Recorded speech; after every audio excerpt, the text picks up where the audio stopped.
Ma'am क्या नाम है आपका? रश्मि सहरावत। कहाँ से आए हो? मैं विशाखापट्टनम से आई हूँ।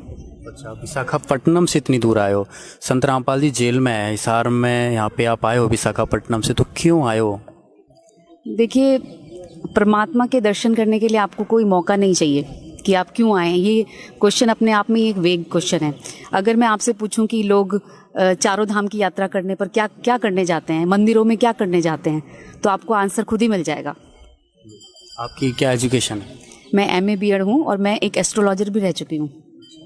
एस्ट्रोलॉजर भी आप रह चुके हैं, आप एजुकेटेड भी हैं, तो आपको नहीं लगता है कि भाई एक बाबा, एक संत जो जेल में है, आप उसके फॉलोअर्स हो, आप उसके शिष्य हो, तो आपको लगता नहीं है कि कहीं आप गलत वे पे जा रहे हो?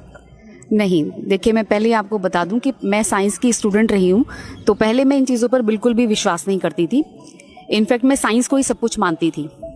लेकिन मुझे एक चीज़ आज तक समझ नहीं आई, साइंस की स्टूडेंट होने के बावजूद भी मैं हमेशा ये सोचती थी कि वो कौन सी शक्ति है जिसने सूरज, चांद, सितारों को एक पर्टिकुलर, एक फिक्स डिस्टेंस पे फिक्स करके रखा हुआ है। कोई साइंस का स्टूडेंट मुझे इसका आंसर दे सकता है तो ज़रूर दे कि कौन है वो शक्ति, कि ऐसे कैसे हो सकता है कि एक फिक्स डिस्टेंस पे किसी ने हमें हर चीज़ को फिक्स कर रखा है। सूरज हमें इतनी डिस्टेंस से रोशनी दे रहा है, चांद हमें इतनी डिस्टेंस से ठंडक दे रहा है, तो किसने ये नेचर को बैलेंस करके रखा हुआ है? नेचर खुद नहीं बन सकती और नेचर अपने आप को फिक्स नहीं कर सकती कि मुझे इस एंगल पे फिक्स होना है या मुझे इस एंगल पे फिक्स होना है। तो इन सवालों के जवाब शायद साइंस भी आज तक नहीं दे पाई है सेटिस्फैक्टरीली।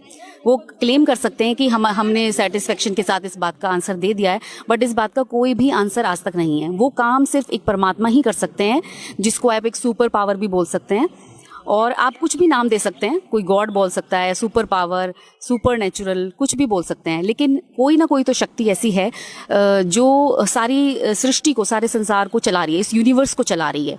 तो वही सृष्टि से हमें जोड़ने के लिए, उसी सुपर पावर से हमें जोड़ने के लिए जो संत रामपाल जी हमें सही रास्ता दिखा रहे हैं कि वो सुपर पावर आखिर है कौन।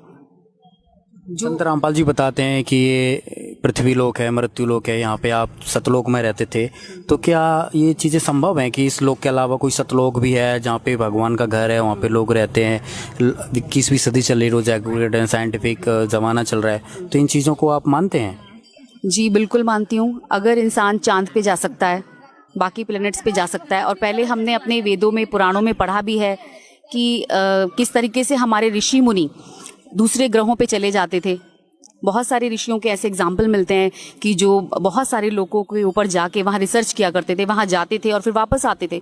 तो कोई ना कोई तो उनके पास कला होगी ऐसी, या आप बोल सकते हैं आज के हिसाब से अगर आप मतलब एक एजुकेटेड पर्सन की लैंग्वेज में सुनना चाहते हैं तो आप बोल सकते हैं कि उन्होंने PhD की हुई थी इस चीज़ पर कि वो अपनी बॉडी को छोटा बड़ा सब कुछ कर सकते थे।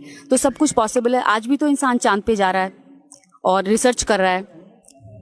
अभी एक रिसेंट एक इम्प्रूवमेंट हुआ है, नासा ने, अभी आपको सबको पता हो क्या क्या किया है। तो नासा तो वो काम अब कर रही है जो हमारे ऋषि मुनि संत पहले कर चुके हैं, और ये सब का ज्ञान जो है हमें गुरुजी दे रहे हैं कि इसके पीछे आखिर कारण क्या है, कि कैसे कर पाते हैं लोग ऐसा। तो ये सब सिद्धि शक्तियाँ, आप पुराने टाइम की लैंग्वेज में बोलेंगे तो ये सब सिद्धि शक्तियाँ हैं, और अगर आज आप विज्ञान की लैंग्वेज में बोलेंगे तो ये सब PhD या उस पर उन्होंने महारत हासिल कर ली है।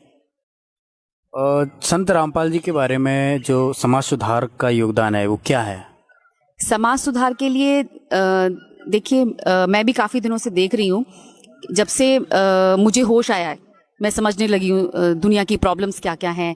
जैसे ये आपका ड्रिंक करने की वजह से कितनी लाखों फैमिलीज बर्बाद होती हैं, औरतें कितने दुख में जीती हैं, उनके बच्चे कितने दुख में जीते हैं एक इंसान की वजह से।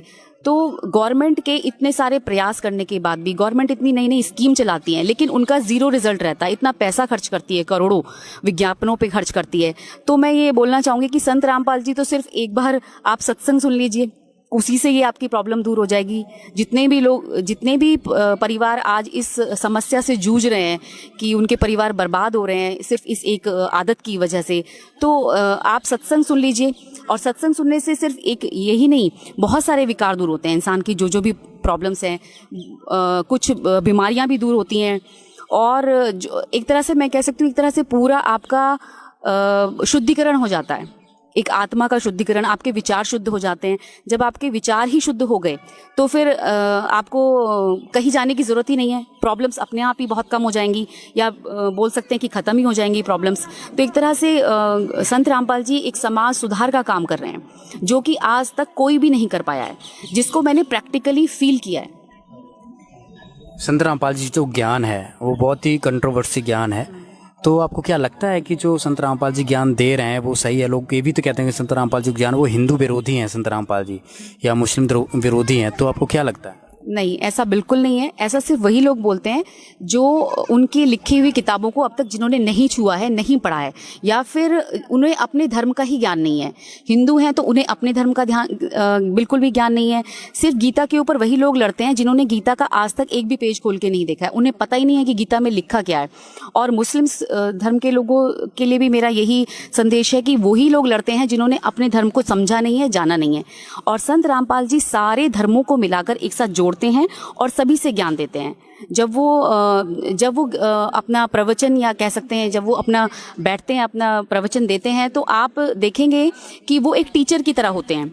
जो सारी बुक्स उनके दोनों तरफ इतनी बुक्स का ढेर होता है, उसमें हर धर्म की, दुनिया के हर कोने की, जितने भी धर्म एग्जिस्ट करते हैं या जो भी है संत हैं, जो भी मत हैं, उन सब की बुक्स वो लेकर बैठते हैं और सब ही बुक्स प्रोजेक्टर पर खोल कर दिखाते हैं, ताकि किसी को कोई डाउट ही ना रह जाए कि हम ये संत सही बोल रहे हैं कि नहीं। वो विद प्रूफ दिखाते हैं हर चीज़ को कि मैं जो बोल रहा हूँ ये मेरा मत नहीं है, और ये सब ऑलरेडी पहले लोग लिख चुके हैं। बस आपको दिखाना है, आपको सिर्फ प्रूफ के लिए दिखाना है कि मैं जो बोल रहा हूँ वो मेरी साइड से नहीं है, ये ऑलरेडी है, एग्जिस्ट करता है। संत रामपाल जी चाहते क्या है? संत रामपाल जी का उद्देश्य क्या है?